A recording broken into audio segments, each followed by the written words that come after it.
नमस्कार दोस्तों, ये है चिंतन क्लासेज। मैं अजय बनारसी। हम लोग UGC net Hindi second paper के लिए कहानियों का यह क्रम हम लोग आगे बढ़ा रहे हैं। कहानियों का वाचन हम लोग कर रहे हैं, जिसमें से हम लोगों ने 7 कहानियों का वाचन कर चुके हैं। कहानी नंबर 8 परिंदे, निर्मल वर्मा कृत परिंदे कहानी, जो 1960 में लिखी गई थी। इसका वाचन हम लोग इसका एक भाग किए हैं, जिसमें से ऊपर इसके पात्र और सन वगैरह बताए गए हैं। जो लोग इसको न देखे हों वह पूरी कहानियों को अवश्य देखें। आज हम लोग इसका दूसरा भाग प्रारंभ कर रहे हैं। इसमें ये कहानी थोड़ा सा बड़ी है, इसलिए इसको हम लोगों ने 2 या 3 पार्ट में कवर करने का प्रयास किया है। तो आज कहानी परिंदे का भाग 2। इसमें हमने ऊपर देखा था कि ह्यूबर्ट ने परेशान होकर पूछा था कि डॉक्टर कुछ देर तक चुप सिगार पीता रहा, फिर मुड़कर वह मोमबत्तियों की बुझती हुई लौ को देखने लगा। यहाँ तक हम लोगों ने पिछले पार्ट में पढ़ चुका है यहाँ तक। अब आज इससे आगे इसमें लतिका, ह्यूबर्ट, डॉक्टर मुखर्जी, सुधा, ये सब पात्र हैं। इसको हम लोगों ने प्रारंभ में देखा पढ़ा था। जो लोग इन कहानियों को न देखे हों वह सारी कहानियों को जा कर के वे लोग इसको देख लें, सुन लें। ये सारी कहानियाँ बहुत ही महत्वपूर्ण हैं और यूजीसी नेट के सिलेबस के अनुसार इसको हम लोगों ने कर रहे हैं हम लोग। और यूपीएचएससी असिस्टेंट प्रोफेसर में लगी हुई जो कहानियां हैं उसको भी साथ ही साथ हम लोग कवर कर रहे हैं। तो आप लोग इसको अवश्य देखें, और जो लोग चैनल पे नए हों चैनल को सब्सक्राइब कर लें और बेल आइकन प्रेस कर दें, ताकि जो भी वीडियो डाली जाए वह आप तक पहुंच सके। आइए प्रारंभ करते हैं हम लोग इससे आगे। तुम्हें मालूम है, किसी समय लतिका बिला नागा क्लब जाया करती थी। गिरीश नेगी से उसका परिचय वही हुआ था। गिरीश नेगी भी इस कहानी का एक महत्वपूर्ण पात्र है। तुम क्यों आ गए भाई?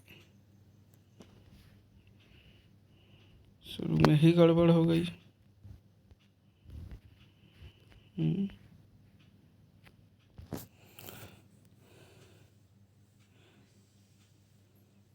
गिरीश नेगी से उसका परिचय वही हुआ था।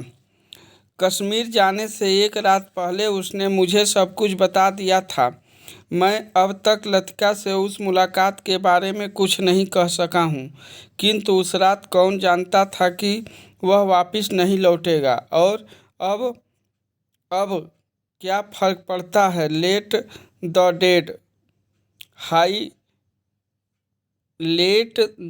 Dead die. डॉक्टर की सूखी सर्द हंसी में खोखली सी शून्यता भरी थी। कौन? गिरीश नेगी कुमाऊं रेजिडेंट में कैप्टन था। डॉक्टर क्या? लतिका। ह्यूबर्ट से आगे कुछ नहीं कहा गया।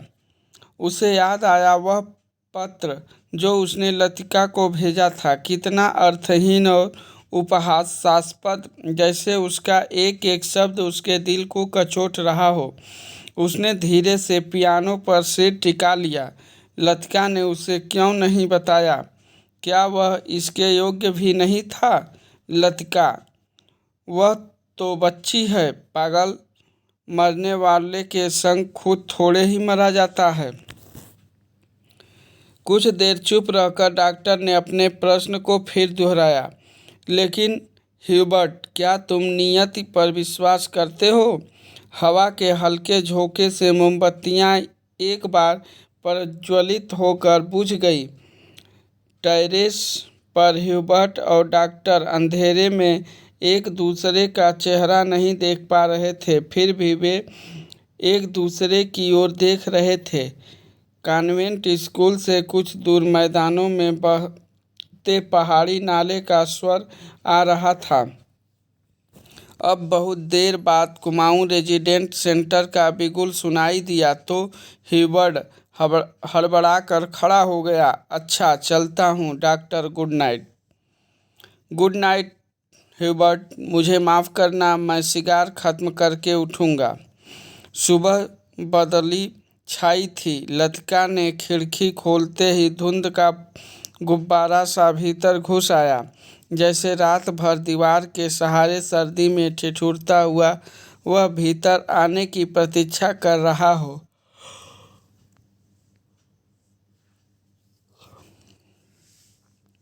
स्कूल से ऊपर चैपल जाने वाली सड़क बादलों में छिप गई थी। केवल चैपल का क्रॉस धुंध के पर्दे पर एक दूसरे को काटती हुई पेंसिल की रेखाओं सा दिखाई दे जाता था।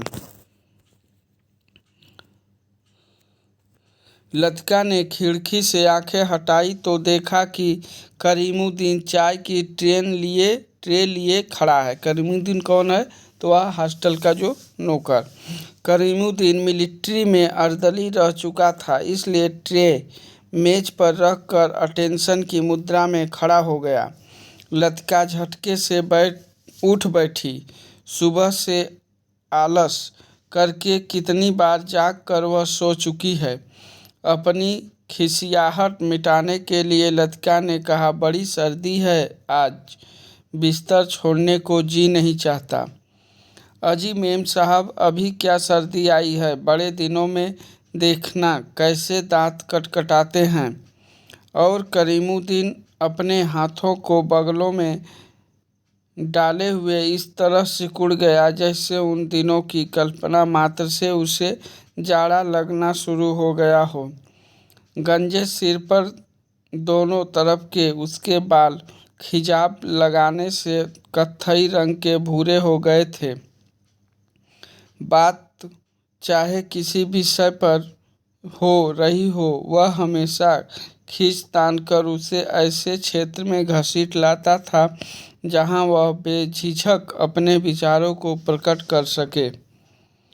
कौन? तो करीमुद्दीन।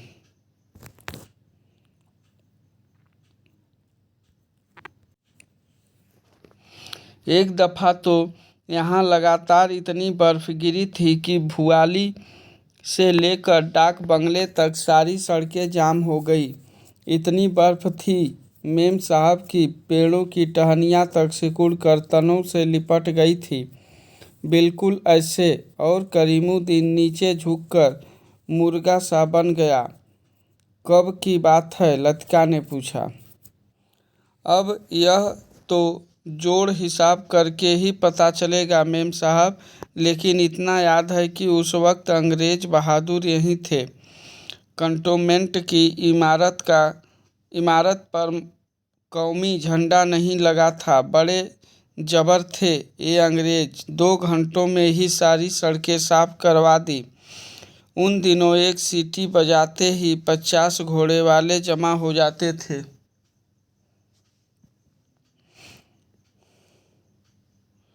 अब तो सारे शेड खाली पड़े हैं। वे लोग अपनी खिदमत भी करवाना जानते थे। अब तो सब उजाड़ हो गया है। करीमुद्दीन उदास भाव से बाहर देखने लगा। आज यह पहली बार नहीं है जब लतिका करीमुद्दीन से उन दिनों की बातें सुन रही है, जब अंग्रेज बहादुर ने इस स्थान को स्वर्ग बना रखा था। आप छुट्टी में इस साल भी यही रहेंगी मेम साहब? दिखता तो कुछ ऐसा ही है करीमुद्दीन, तुम्हें फिर तंग होना पड़ेगा। क्या कहती हैं मेम साहब? आपके रहने से हमारा भी मन लगा रहता है, वरना छुट्टियों में तो यहाँ कुत्ते लौटते हैं। तुम जरा मिस्त्री से कह देना कि इस कमरे की छत की मरम्मत कर जाए।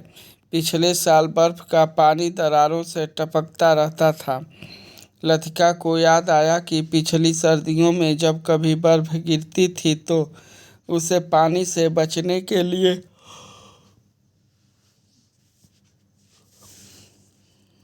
रात भर कमरे के कोने में सिमट कर सोना पड़ता था।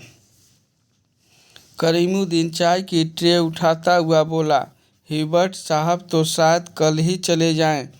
कल रात उनकी तबीयत फिर खराब हो गई। आधी रात के वक्त मुझे जगाने आए थे, कहते थे छाती में तकलीफ़ है, तुम्हें यह मौसम रास नहीं आता। कह रहे थे लड़कियों की बस में, वह भी कल ही चले जाएंगे।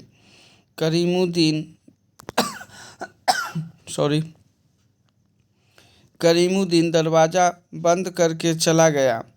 लतिका की इच्छा हुई कि वह ह्यूबर्ट के कमरे में जाकर उनकी तबीयत की पूछताछ कर आए, किंतु फिर न जाने क्यों स्लीपर पैरों में टंगे रहे और वह खिड़की के बाहर बादलों को उड़ता हुआ देखती रही। ह्यूबर्ट का चेहरा जब उसे देखकर सहमा सा दयनीय हो जाता है, तब लगता है कि वह अपनी मूक निरीह याचना में उसे कोस रहा है। न वह उसकी गलतफहमी को दूर करने का प्रयत्न कर पाती है, न उसे अपनी विवशता की सफाई देने का साहस होता है। उसे लगता है कि इस जाले से बाहर निकलने के लिए वह धागे के जिस सिरे को पकड़ती है, वह खुद एक गांठ बनकर रह जाता है। बाहर बूंदाबांदी होने लगी थी। कमरे की टीन की छत खटखट बोलने लगी। लतिका पलंग से उठ खड़ी हुई, बिस्तर को तहार कर बिछाया। फिर पैरों में स्लीपरों को घसीटते हुए वह बड़े आईने तक आई और उसके सामने स्टूल पर बैठकर बालों को देखने लगी, किंतु कुछ देर तक कंघी बालों में ही उलझी रही और वह गुमसुम हो शीशे में अपना चेहरा ताकती रही। करीमुद्दीन को यह कहना याद ही नहीं रहा कि धीरे धीरे आग जलाने की लकड़ियां जमा कर ले। इन दिनों सस्ते दामों पर सूखी लकड़ियां मिल जाती हैं। पिछले साल तो कमरा धुएं से भर जाता था, जिसके कारण कपकपाते जाड़े में भी उसे खिड़की खोलकर ही सोना पड़ता था। आगे आईने में लतिका ने अपना चेहरा देखा। वह मुस्कुरा रही थी। पिछले साल अपने कमरे की सीलन और ठंड से बचने के लिए कभी कभी वह मिस वुड के खाली कमरे में चोरी चुपके सोने चली जाया करती थी। मिस वुड का कमरा बिना आग के भी गर्म रहता था। उनके गदीले सोफे पर लेटते ही आंख लग जाती थी। कमरा छुट्टियों में खाली पड़ा रहता है, किंतु मिस वुड से इतना नहीं होता कि 2 महीनों के लिए उसके हवाले कर जाएं। हर साल कमरे में ताला ठोक जाती हैं। वह तो पिछले साल गुसल खाने में भीतर की सांकल देना भूल गई थी, जिसे लतिका चोर दरवाजे के रूप में इस्तेमाल करती रही थी। पहले साल अकेले में उसे बड़ा डर सा लगता था। छुट्टियों में सारे स्कूल और हॉस्टल के कमरे साए साए करने लगते हैं। डर के मारे उसे जब कभी नींद नहीं आती थी, तब वह करीमुद्दीन को रात में देर तक बातों में उलझाए रखती। बातों में जब खोई सी वह सो जाती, तब करीमुद्दीन चुपचाप लैंप बुझाकर चला जाता। कभी कभी बीमारी का बहाना करके वह डॉक्टर को बुलवा भेजती थी और बाद में बहुत जिद करके दूसरे कमरे में उनका बिस्तर लगवा देती। लतिका के कंधे से बालों का गुच्छा निकला और उसे बाहर फेंकने के लिए वह खिड़की के पास आ खड़ी हुई। बाहर छत की ढलान से बारिश के जल की मोटी सी धार बराबर लान पर गिर रही थी। मेघाच्छन्न आकाश में सरकते हुए बादलों के पीछे पहाड़ियों के झुंड कभी उभर आते थे, कभी छिप जाते थे, मानो चलती हुई ट्रेन से कोई उन्हें देख रहा हो। लतिका ने खिड़की से सिर बाहर निकाल लिया। हवा के झोंके से उसकी आंखें छिप गई। उसे जितने काम याद आते हैं उतना ही आलस घना होता जाता है। बस की सीटें रिजर्व करवाने के लिए चपरासी को रुपए देने हैं। जो सामान हॉस्टल की लड़कियां पीछे छोड़े जा रही हैं उन्हें गोदाम में रखवाना होगा। कभी कभी तो छोटी क्लास की लड़कियों के साथ पैकिंग करवाने के काम में भी उसे हाथ बटाना पड़ता था। वह इन कामों से उबती नहीं। धीरे धीरे सब निपटते जाते हैं। कोई गलती इधर उधर रह जाती है सो बाद में सुधर जाती है। हर काम में किचकिच रहती है, परेशानी और दिक्कत होती है, किंतु देर सवेर इससे छुटकारा मिल ही जाता है। किंतु जब लड़कियों की आखिरी बस चली जाती है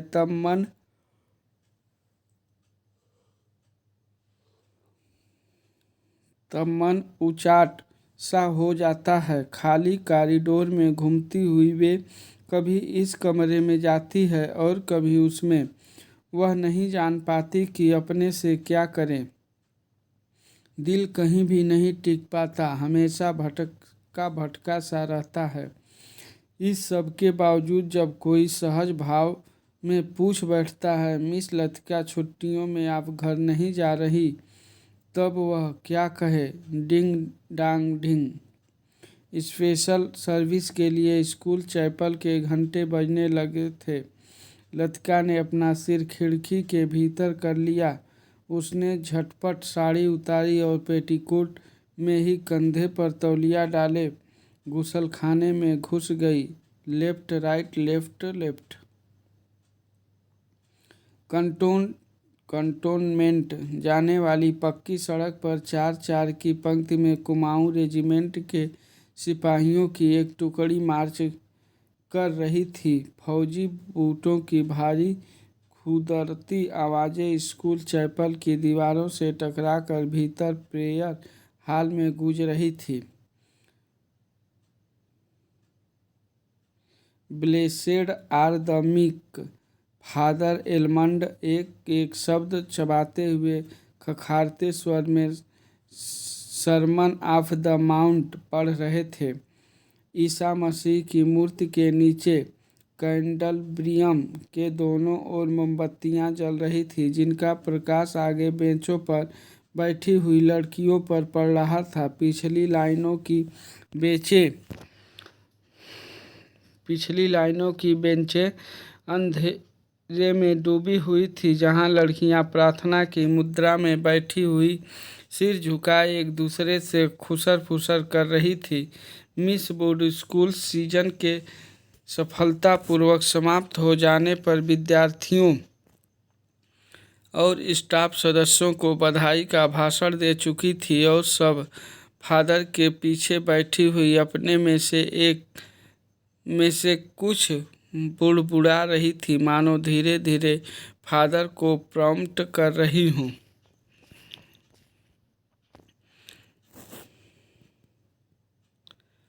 आगे देखते हैं।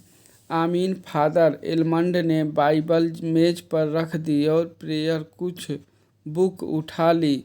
हाल की खामोशी क्षण भर के लिए टूट गई।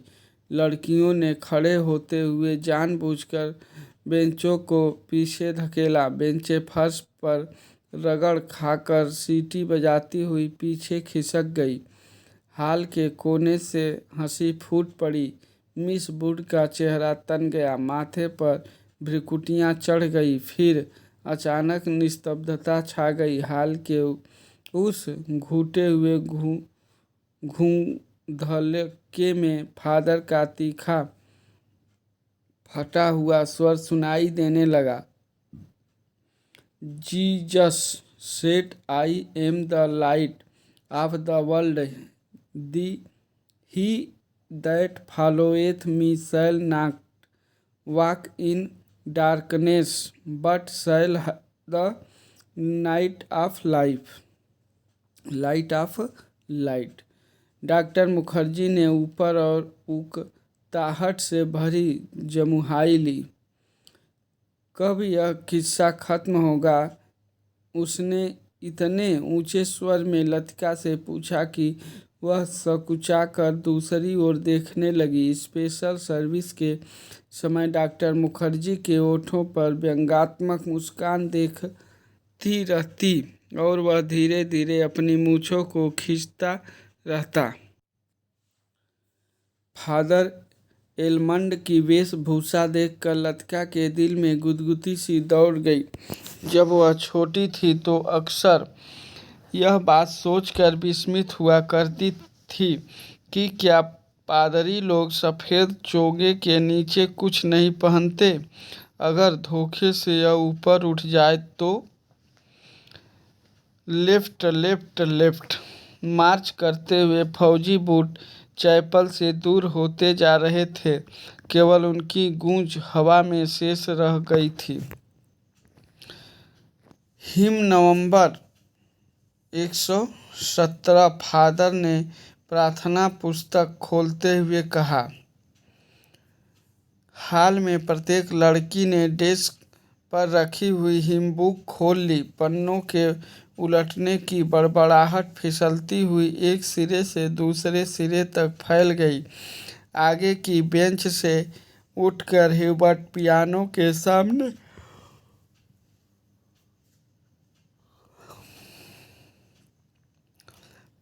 के सामने स्टूल पर बैठ गया। संगीत शिक्षक होने के कारण हर साल स्पेशल सर्विस के अवसर पर उसे कायर के संग पियानो बजाना पड़ता था। ह्यूबर्ट ने अपने रुमाल से नाक साफ की। अपनी घबराहट छिपाने के लिए ह्यूबर्ट हमेशा ऐसा ही किया करता था। कनखियों से हाल की ओर देखते हुए अपने कांपते हाथों से हिम बुक खोली। Lead kindly light. पियानो के सुर दबे झिझकते से मिलने लगे। घने बालों से ढकी ह्यूबर्ट की लंबी पीली अंगुलियां खुलने सिमटने लगी। कायर में गाने वाली लड़कियों के स्वर एक दूसरे से गूंथकर कोमल स्निग्ध लहरों में बिध गए। लतिका को लगा उसका जूड़ा ढीला पड़ गया है, मानो गर्दन के नीचे झूल रहा है। मिस वुड की आंख बचा लतिका ने चुपचाप बालों में लगे क्लिपों को कसकर खींच दिया। बड़ा झक्की आदमी है। सुबह मैंने ह्यूबर्ट को यहाँ आने से मना किया था, फिर भी चला आया, डॉक्टर ने कहा। लतिका को करीमुद्दीन की बात याद हो गई। रात भर ह्यूबर्ट को खांसी का दौरा पड़ा था। कल जाने के लिए कह रहे थे। लतिका ने सिर टेढ़ा करके ह्यूबर्ट के चेहरे की एक झलक पाने की विफल चेष्टा की। इतने पीछे से कुछ भी देख पाना असंभव था। पियानो पर झुका हुआ केवल ह्यूबर्ट का सिर दिखाई देता था। Lead kindly light. संगीत के सुर मानो एक ऊंची पहाड़ी पर चढ़कर हाँफती हुई सांसों को आकाश की अबाध शून्यता में बिखरते हुए नीचे उतर रहे हैं। बारिश की मुलायम धूल चैपल के लंबे चौकोर शीशों पर झिलमिला रही है, जिसकी एक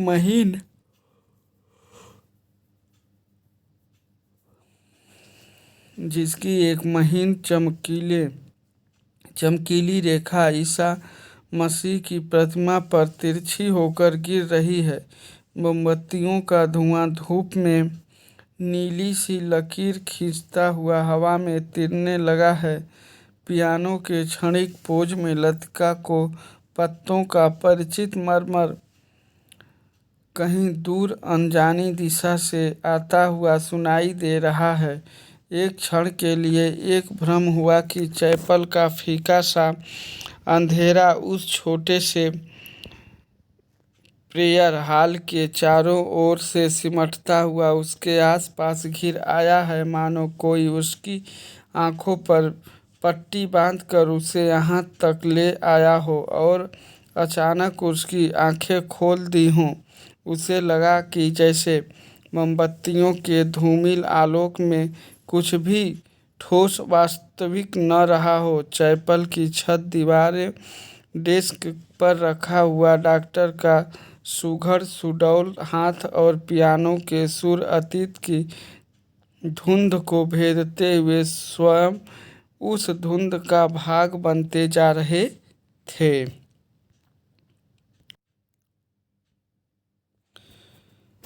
तो आज के लिए बस इतना ही। जो बाकी बचा हुआ जो इसका भाग है उसको कल हम लोग तीसरे पार्ट में कवर करेंगे। वीडियो बहुत लंबी ना हो इसके लिए हम लोग इसको 2-3 भागों में कवर करने का प्रयास किया। तो आज परिंदे कहानी का भाग 2 था। कल इसकी बची हुई जो भी इसका बचा हुआ जो भाग है उसको कल हम लोग कवर करेंगे। तो आज के लिए बस इतना ही। चैनल पे जो भी नए लोग हों वह चैनल को सब्सक्राइब कर लें, बेल आइकन प्रेस कर लें ताकि जो भी वीडियो डाली जाए वह आप तक पहुंच सके। इसके साथ ही साथ यूपीएचएससी फर्स्ट पेपर के लिए जीएस का प्रैक्टिस सेट हम लोग चला रहे हैं, जिसमें से कुल 27 प्रैक्टिस सेट हम लोग इसी चैनल पे कर चुके हों। जो लोग ना देखे हों सारे वीडियो को जाकर देखें। तो आज के लिए बस इतना ही। धन्यवाद। आपसे फिर मिलेंगे नेक्स्ट वीडियो में। Okay, thank you.